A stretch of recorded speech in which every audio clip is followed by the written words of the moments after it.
apa untuk kecerunan. And then, bagaimana kita nak mentafsir graf. Maksudnya, apa maksud mentafsir graf? Kita nak baca graf jarak melawan masa. Maksudnya, dekat sini contoh graf ni, yang menaik ni, ke atas ni, apa maksudnya? Contoh yang mendata ni, apa maksud graf tu? Ni kita nak tafsir dia. Kalau awak tengok, O ke A. So, dia bagi tahu kecerunan graf positif. Kenapa kecerunan graf positif? Sebab, nampak tak awak ingat balik garis lurus awak belajar?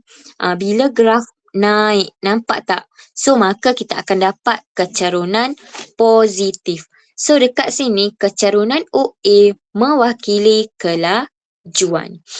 So, ingat bila lah graf naik, jarak dia naik iaitu ni adalah laju seragam. So, awak kena ingatlah maksudnya laju seragam iaitu ataupun laju bertambah seragam. So, gerakan sejauh S 1 meter dalam tempoh 1 saat. Kalau awak perhatikan dia bermula dengan kosong. So, dekat sini gerakan ni mewakili dekat tempoh T1 and jaraknya dari kosong ke S1. So, yang paling penting kalau kita nak baca, dia melibat laju seragam. Kalau kita tengok,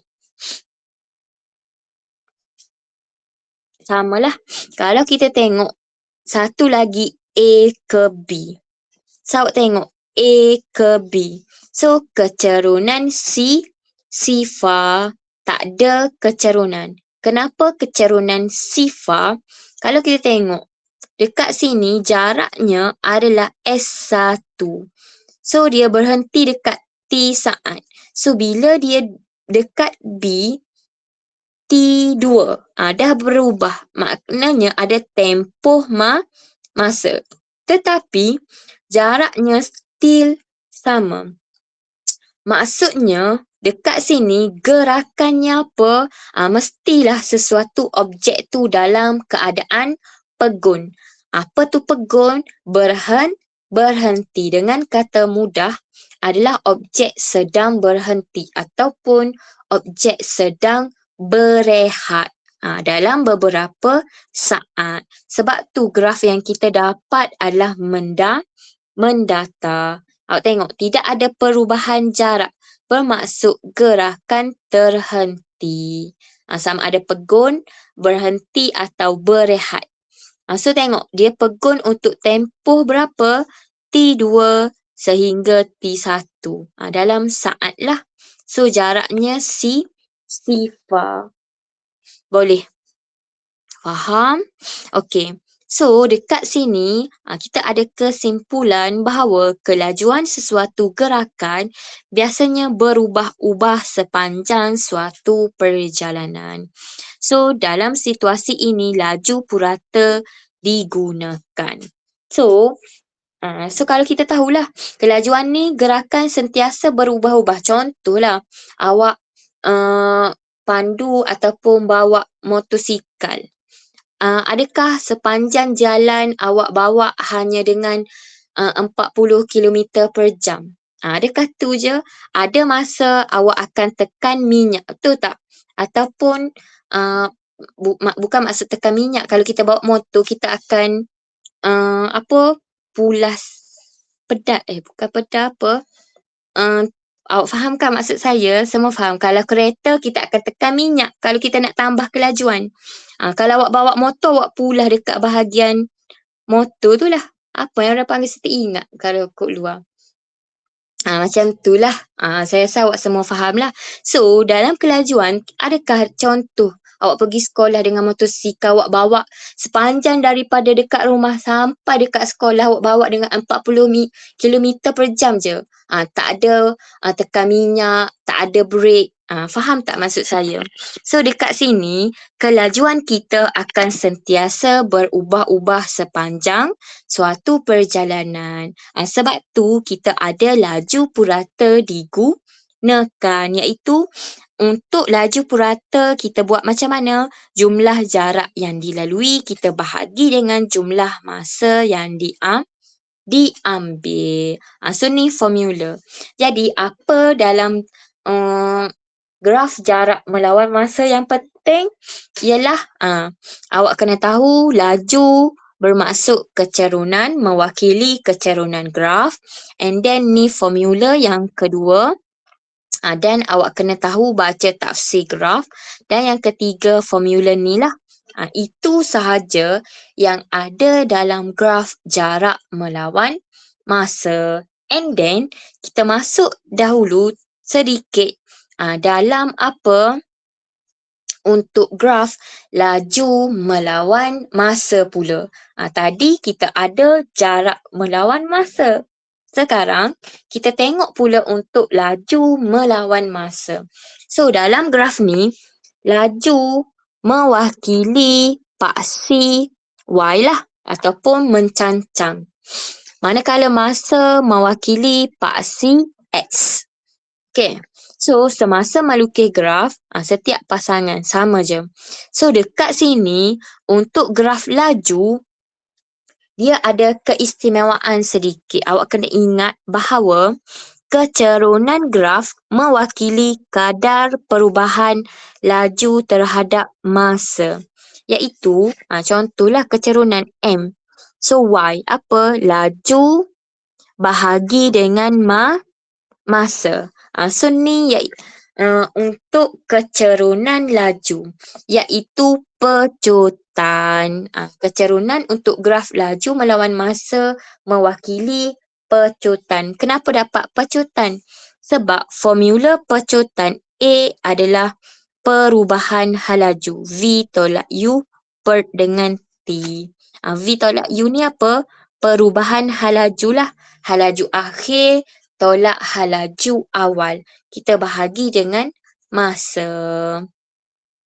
Itu untuk satu poin penting. Yang kedua adalah dalam graf laju melawan masa, kita akan ada apa? Luas di bawah graf. Ingat, ni hanya untuk laju sahaja. Graf laju melawan masa sahaja. Iaitu nilai luas di bawah graf mewakili apa? Sama dengan jumlah jarak yang dilalui. Maksudnya dekat sini adalah nak cari luas di bawah graf. Sama dengan jarak. Apa maksud luas di bawah graf? Andai kata kita tengok graf dekat sini. Contoh. So ni graf laju melawan masa. Kalau awak tengok, luas di bawah graf ni apa? Nampak tak garisan yang warna pink? P ke Q. Kita akan dapat satu graf. So, maksud luas di bawah graf. Kita akan dapat ni lah luas di bawah graf. Kalau nampak P ke Q, graf bentuk apa ni? Bentuk trapezium. Sebab tu, kalau nak cari jarak, sama dengan luas di bawah graf.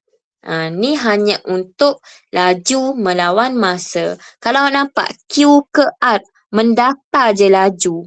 Maknanya dia laju, kalau kita nak tafsir, laju seragam. Contohnya dari T saat T1 ke T2, V, dia hanya bawa V je. Contoh saya cakap 40.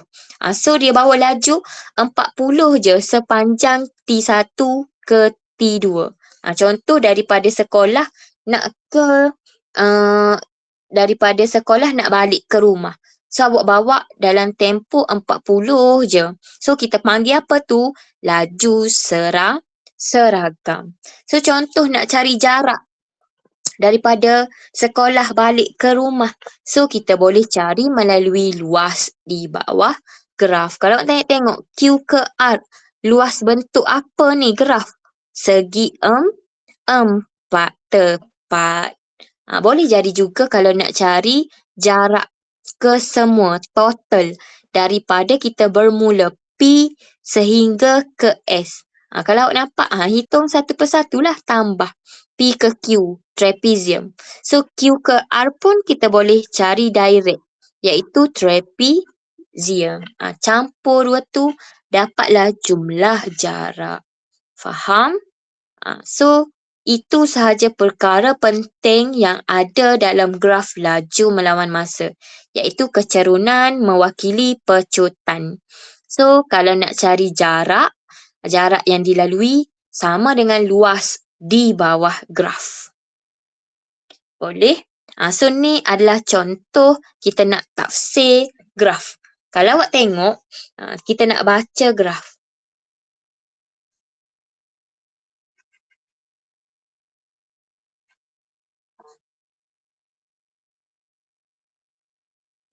P ke Q. Nampak tak graf tu naik.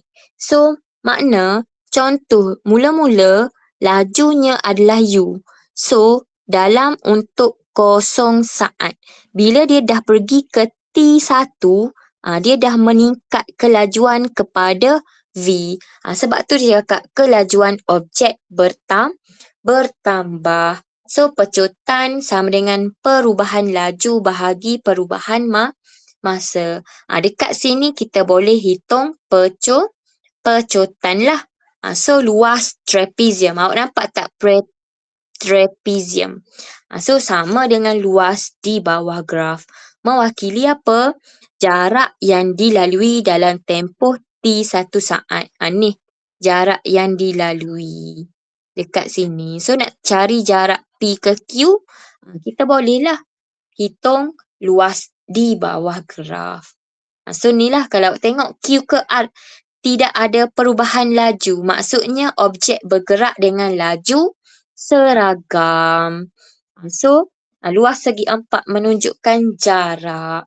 So, R ke S, objek kelajuan berkurang. So, bila kelajuan berkurang, maksudnya macam mana nak jadi kelajuan berkurang? Mesti awak akan tekan brake.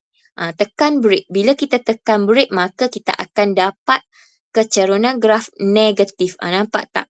Maka dekat sini kita akan mengalami nyah pecutan. So, nyah pecutan lah.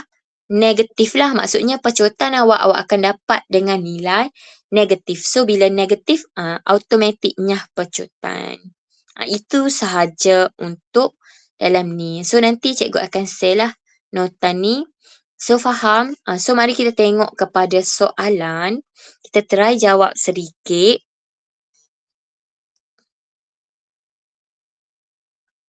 Okey.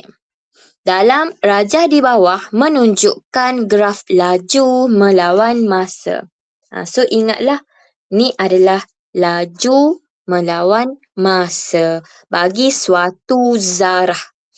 So, cari tempoh masa. Dia nak tempoh masa dalam saat zarah itu bergerak dengan laju seragam. So, dekat mana menunjukkan pergerakan laju seragam? Contoh cikgu buat A, B, C. Dekat kawasan mana? A, B, C. Siapa boleh bagi tahu? Dekat laju seragam.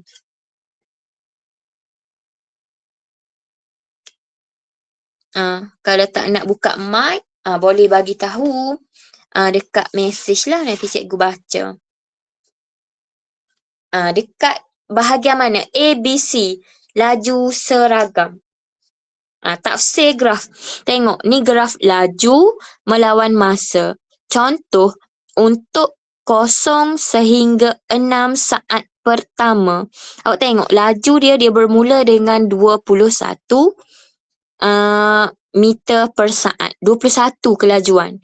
So, untuk 0, bila tengok dia turun, dekat ni, dah turun berapa ni kelajuan? 8.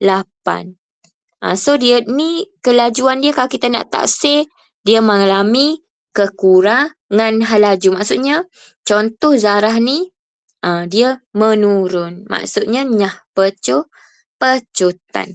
Kalau dekat sini untuk dalam tempoh 6 saat, lajunya 8. So, tengok pergerakan dia. Dia dah pergi kepada 15 saat. So, dekat 15 saat, kelajuan Zarah tu masih lagi 8. Maknanya, Zarah ni dalam keadaan apa? Mesti berhenti pula. No. Bukan berhenti. Maknanya, dia berbawa dengan kelajuan 8. So, dekat sini lah. Kat kawasan B ni lah. Laju seragam. Ingat, kalau mendata ni adalah laju seragam. Okey, so kita nak cari tempoh masa. So, kalau tempoh masa ni lah tengok. So, 15 sehingga 6 sehingga 15 saat. So, nak cari tempoh masa, tolak sahaja. Yes. 15 tolak dengan 6. So, awak akan dapat B9. 9 saat. So, semasa 9 saat, dia hanya bawa laju seragam. Iaitu berapa? 8 je kelajuannya. So, jawapannya adalah B lah. So, kita tengok nombor 2. Okey, rajah di bawah menunjukkan graf apa? Jarak melawan masa bagi gerakan suatu zarah. Okey, so graf itu menunjukkan zarah itu apa ni? A bergerak semakin laju, B bergerak semakin perlahan, C bergerak dengan laju seragam, D berada dalam keadaan rehat.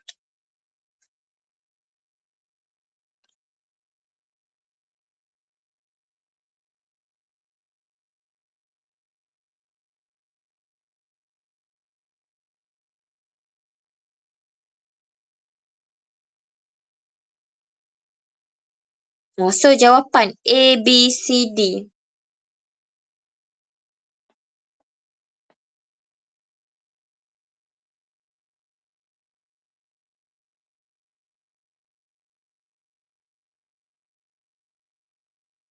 Tengok. So D ni confirm salah. Kalau keadaan rehat macam mana? Mendata. So, adakah bergerak semakin perlahan? Salah. B dengan D auto dah salah. So, A bergerak semakin laju. A dengan C. Yang mana satu jawapan kita?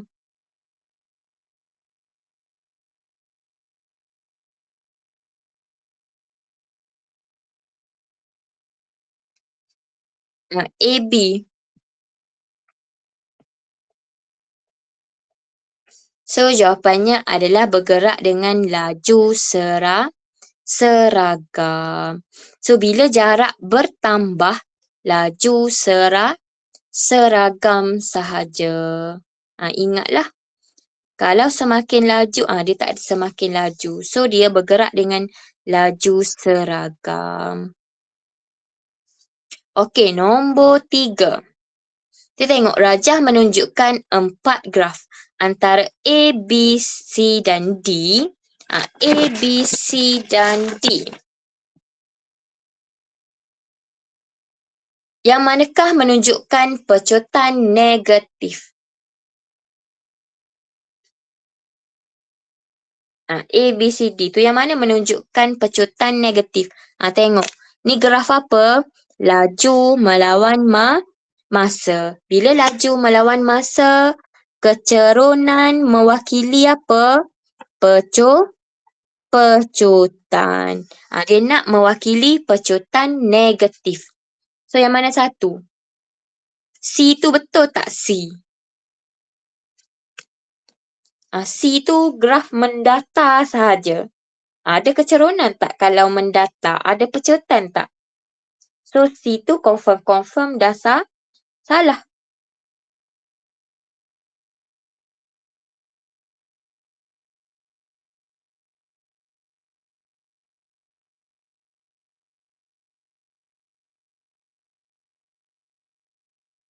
Ada jawapan?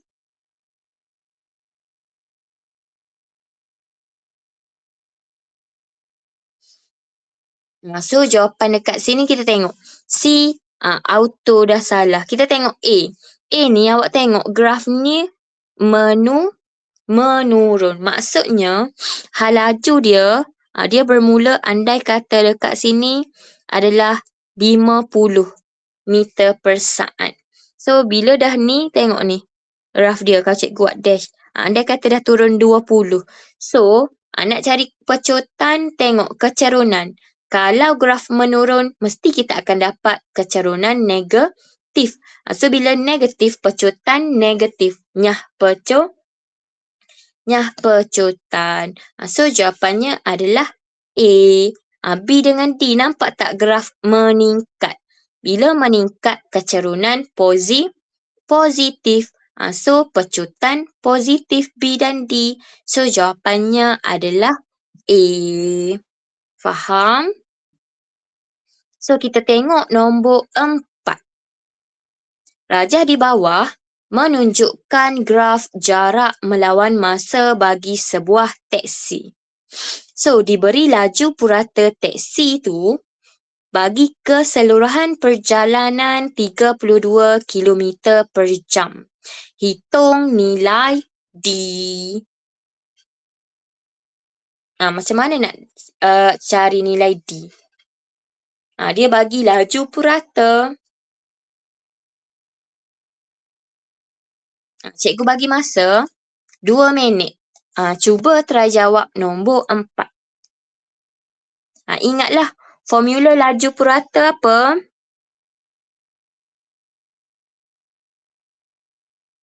Laju purata sama dengan jumlah jarak bahagi jumlah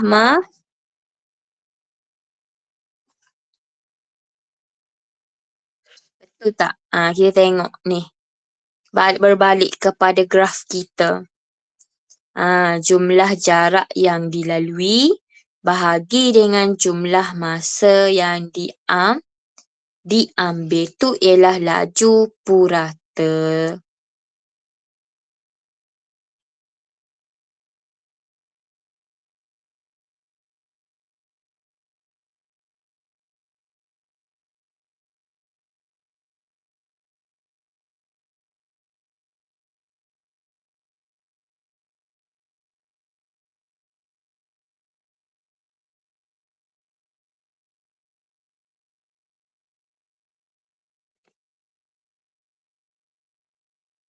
Dapat tak jawapan?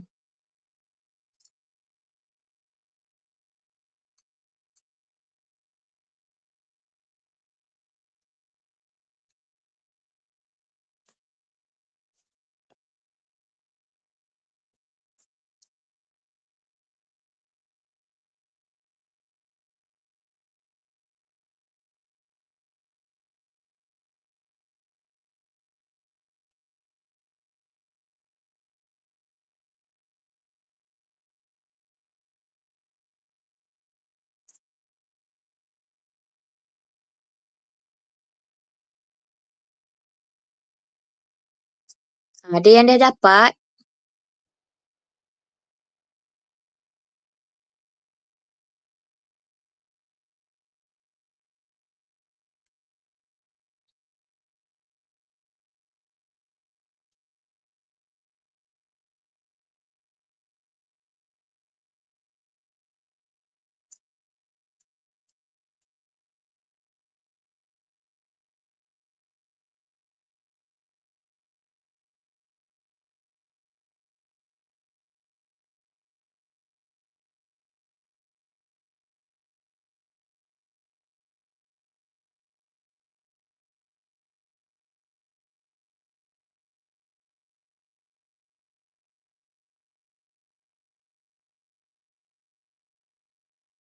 Macam mana nombor 3 ni?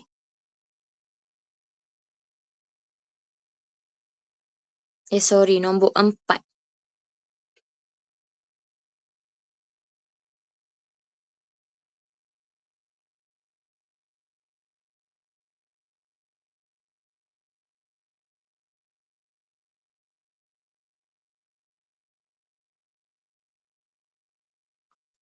Okey. Ada tak yang dapat? Marilah kita buat. Kalau awak tengok, rajak 4 menunjukkan graf jarak melawan masa bagi sebuah teksi.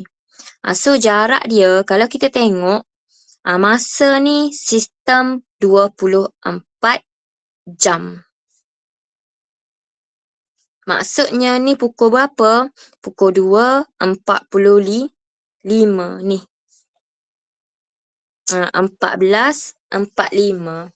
Tu maksudnya sistem 24 jam. Okey. So, kalau kita tengok, ni cikgu dah bagi laju purata sama dengan jumlah jarak bahagi jumlah masa. So, laju dia dah bagi 32 kilometer per jam. So, letak je 32. Okey, jumlah jarak ni adalah apa? Contoh dekat sini awak tengok. Untuk graf pertama, iaitu D. Sama juga. Kita tak tahu. Sebab tu kita nak cari nilai D. So, D. Faham tak? So, D. Sini pun nilai D. Boleh? Dan nampak tak? Ni D tolak kosong. So, maka yang ni adalah D lah. So, jumlah masa adalah awak tengok dia bermula dengan pukul berapa? Ni bukan 1100. Ni masa ni dalam sistem 24 jam. So, ni pukul 11. So, dia stop pukul berapa? 14.45. Pukul berapa? 2.45. So, berapa jumlah masa dia? Awak tolaklah dari pukul 2.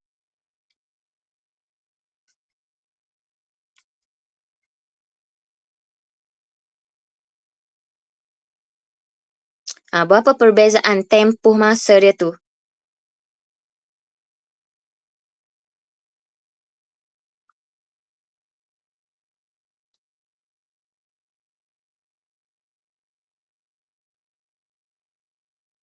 So, dia adalah 3 jam. Betul tak? 3.03.45. Boleh? So, nak dapatkan D adalah maka kita darab sahaja 32 darab dengan 3 jam.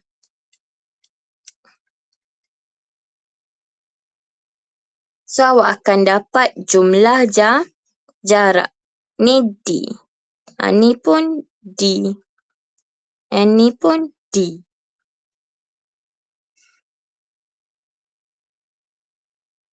Tiga dua sama dengan D per 3 jam. Sekejap cikgu tulis 03.45.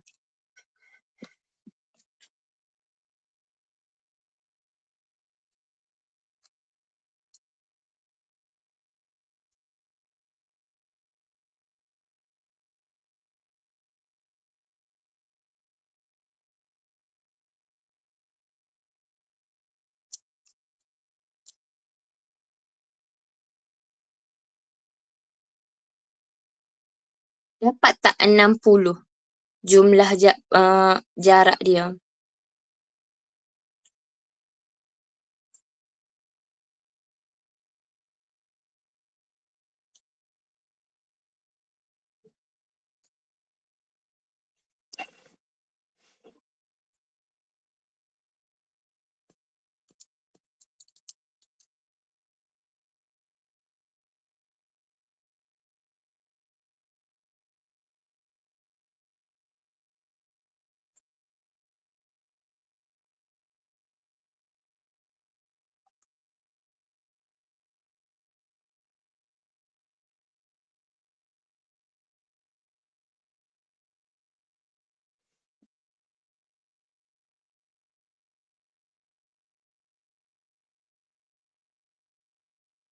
So, awak akan dapat 60.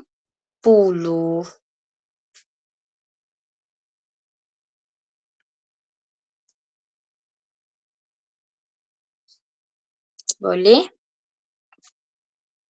So, nombor 5. Kita tengok kepada nombor 5. Rajah di bawah menunjukkan graf laju melawan masa bagi suatu zarah. So, ni adalah laju masa. Antara pernyataan berikut yang manakah betul? A. Zarah itu bergerak dengan laju seragam dalam tempoh 32 saat. So, dia cakap zarah itu bergerak dengan laju seragam tempoh 32 saat. Salah lah. Kalau dalam tempoh 32 saat, kita tengok ni 15 saat. So, ni 15 ke 20. So, tempoh dia berapa je? 20 saat je. So, maka salah statement A. B. Zarah itu bergerak dengan laju seragam dalam tempoh 5 saat. Kita tengok dalam tempoh 5 saat dekat mana? Antara 15 sehingga 20. Ni adalah tempoh 5 saat. Kalau kita tengok, dia cakap laju seragam. 15, lajunya 32. 5 untuk 20 saat berikutnya, masa ke-20, 67. So, salah. B pun salah. Jawapannya adalah apa? Laju bertambah seragam. Kalau dia cakap laju bertambah dalam tempoh 5 saat, betul. So, C, laju seragam zarah itu 67 saat. So, di laju seragam zarah itu 32 saat. So, maka kita kena carilah laju. Laju seragam. So, awak kena carilah laju. Laju seragam dia yang mana? Dia cakap 67. Betul ke 67? Salah. So, jawapannya laju seragam 32. So, D jawapannya. So, dia bergerak dalam laju seragam iaitu 32 ms negatif 1. So, nombor 6. Rajah di bawah menunjukkan graf laju masa bagi pergerakan suatu zarah dalam tempoh masa 28 saat. So, cari jarak yang dilalui dalam meter zarah itu dalam tempoh 28 saat. So, dekat sini, bila melibatkan laju melawan masa, bila jarak. So, jarak ingat luas di bawah graf. So, bila luas di bawah graf, dia nak tempoh 28. So, kesemua ni lah. Luas di bawah ni, luas ni. So, kalau dekat sini kita hanya ambil 2 sahajalah. Kita buat trapezium. So, luas. Luas pula. Jarak.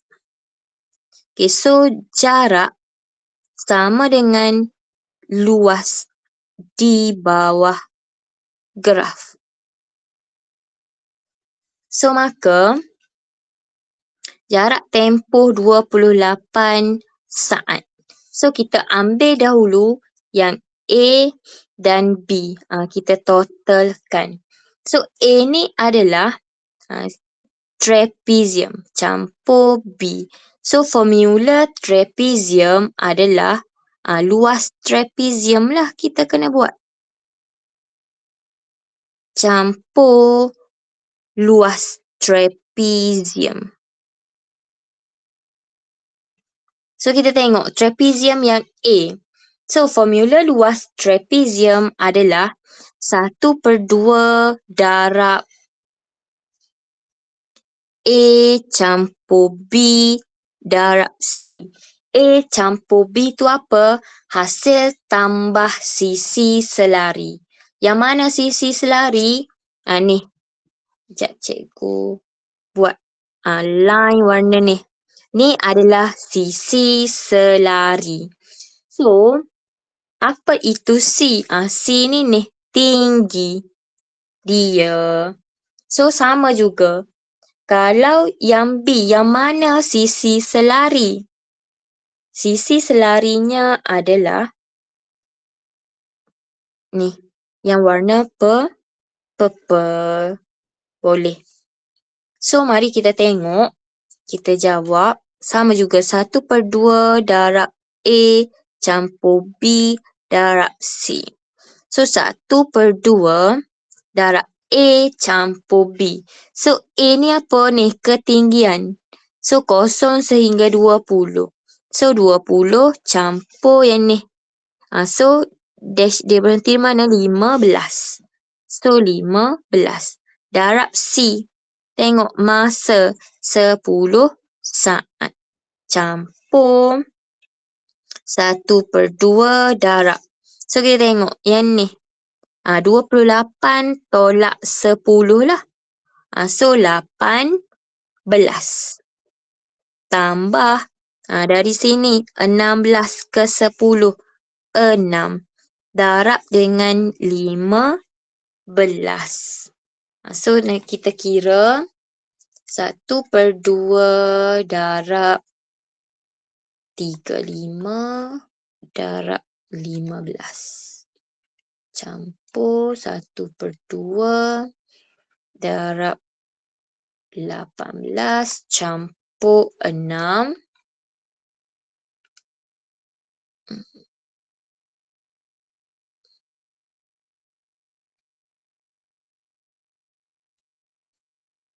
So awak akan dapat 20, 15, 10. Betul cikgu tertinggal.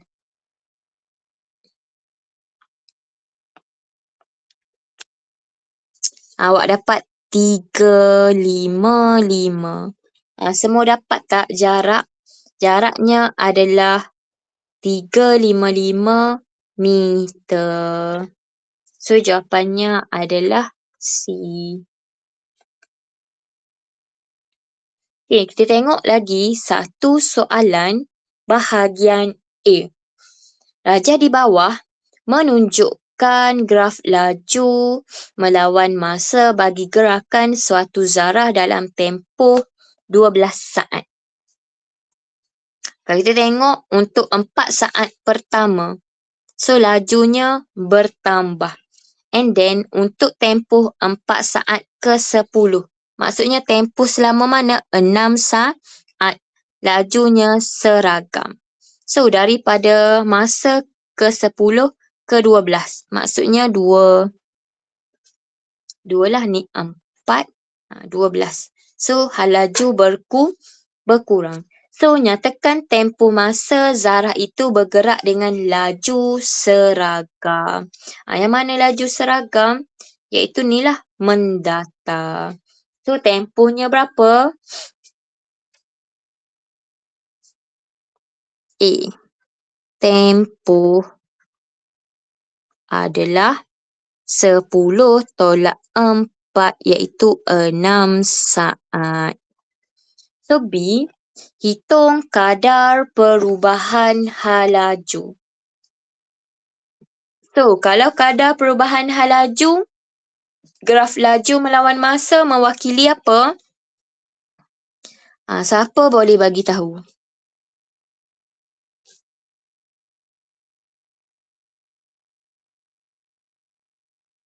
Kalau kadar perubahan hal laju.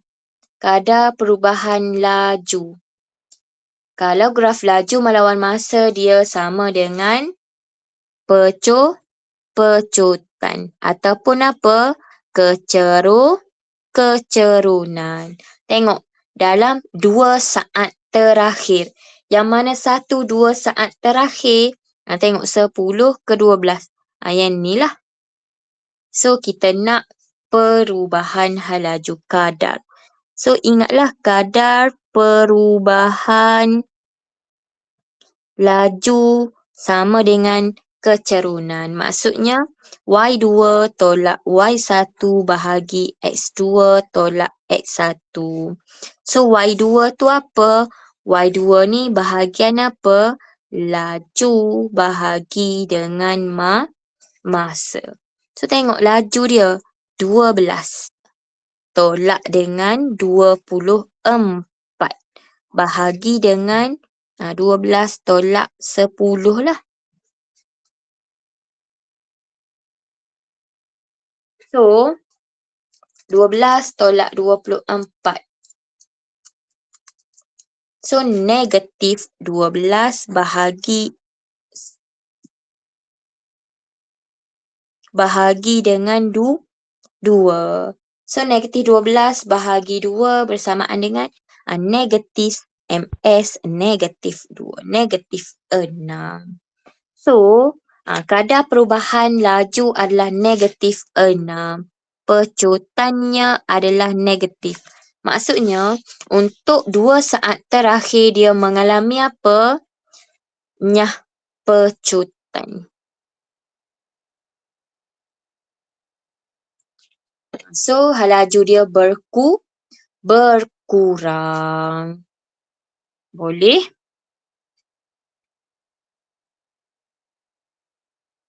Okey. So mari kita tengok nombor 2. Graf laju masa di ruang jawapan menunjukkan Rafiq memandu keretanya dengan laju 60 km per jam dan memecut dengan seragam sehingga mencapai 90 km per jam dalam masa 10 minit. Tengok laju dalam kilometer per jam, masa dalam minit. So awak tengok. Jadi so dekat sini kita nak tulis apa? So dia bermula tengok. Memandu keretanya dengan 60 km. So sedekat sini adalah 60. Dan memecut dengan seragam. Bila ada perkataan memecut, maknanya graf naik. Maksudnya dia ada pecutan. Dengan seragam mencapai 90. Ke atas 90. Tengok. Dalam masa 10 minit. Betul lah. So, kemudian dia mengekalkan kelajuannya selama 30 minit. So, ni dikekalkan 90 km per jam straight selama 30 minit. So, rasa-rasa petak yang kedua ni dekat sini. Berapa minit?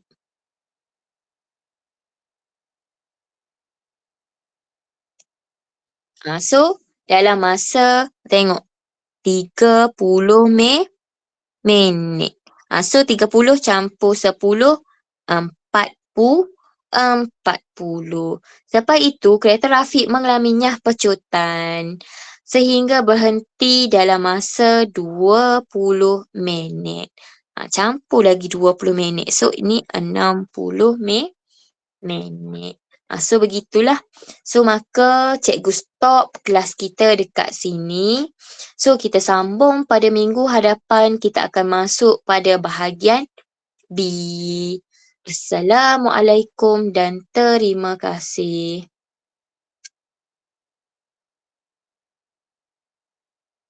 Terima kasih, Cikgu. Sama-sama.